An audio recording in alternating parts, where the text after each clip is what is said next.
And welcome back. We've been telling you here on the show that this is an historic year for the city of Jerusalem. 2017 marks the 50th anniversary of Israeli forces recapturing Jerusalem during the Six-Day War and once again making it the capital of Israel. Yet many at the UN and elsewhere believe that Israel is an illegal occupier in much of this city. They demand that Jerusalem be divided, with half given to the Palestinians as the capital of a future Palestinian state.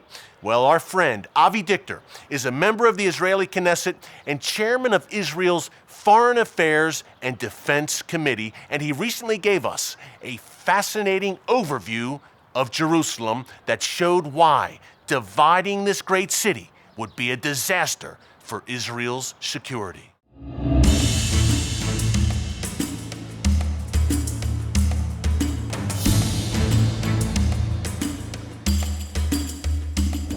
The reason why we are here, Eric, is if you can see the green line, nothing exists on the ground. I just have to describe it to you.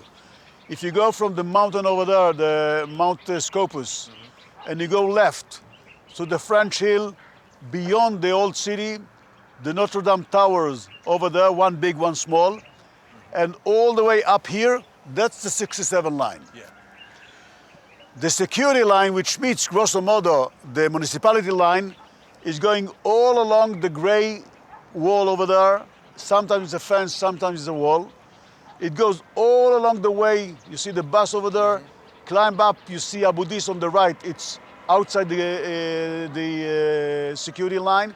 And you climb up to Augusta Victoria, the two towers of the churches over there, and you arrive to Mount Scopus. So that's the security line, and that's the green line. It goes north and it goes south. Now you have to remember, between the security line and the green line today, 2017, we have 260,000 Jews, while inside the green line, we have only 240,000 Jews. So there's more Jews living outside the green line than within the green line. Now that's only one part of the problem. The second part is when you look at the old city in general and on the Temple Mount in particular, that's the second problem. Why is it a problem? Because it's a mixture of what you see in the whole area in the old city. It's like in a laboratory. Yeah. It's the Jewish quarter just beyond the wall. Then you go left, you can see the Christian quarter, and you see even the Sepulchre church over there. Of course. And after that, you can see the Muslim quarter. The Temple Mount itself with the Golden Dome and the Grey Dome. According to the Islam, the most important dome is the grey one, the small one. The Al-Aqsa Mosque. The Al-Aqsa. They say in Islam, Al-Aqsa is Ula al-Qiblatayn al-Thalat al-Haramayn, which means the first in holiness amongst the two domes, and the third in holiness compared to Mecca and Medina in Saudi Arabia. Where they believe Muhammad ascended to heaven on his horse. Recently, over the last year or two, we hear some voices, and we hear it from the Palestinian Authority, even by Mahmoud Abbas himself. We hear it from Jordan. They try to label the whole Temple Mount as Al-Aqsa. Yeah. As we all know, in Mecca and Medina, nobody allows to go in unless he's Muslim. Yeah, no Christians, no Jews. There is a sign, Muslimun faqat, only to Muslims. Now what they are trying to do, because Al-Aqsa is labeled the Ul al-Qiblatayn, the first in holiness amongst the two domes, but the third in holiness after Mecca and Medina. If they succeed to label Al-Aqsa as the name of the whole Temple Mount, it means that nobody will be allowed to go into the Temple Mount.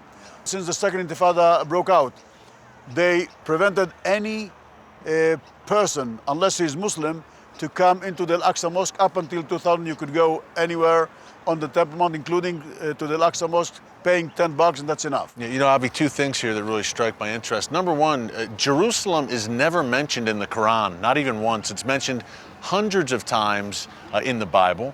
Number two, this seems to me, the Temple Mount at least, to be a religious freedom issue because, as you said, Christians, Jews, would there be freedom of worship if the Temple Mount came under full Palestinian control? Yeah, there are many aspects that you can take the old city. If you see the eastern wall, there's a cemetery built next to one of the main gates to the Temple Mount. Why? That's the gate the Messiah is supposed to come.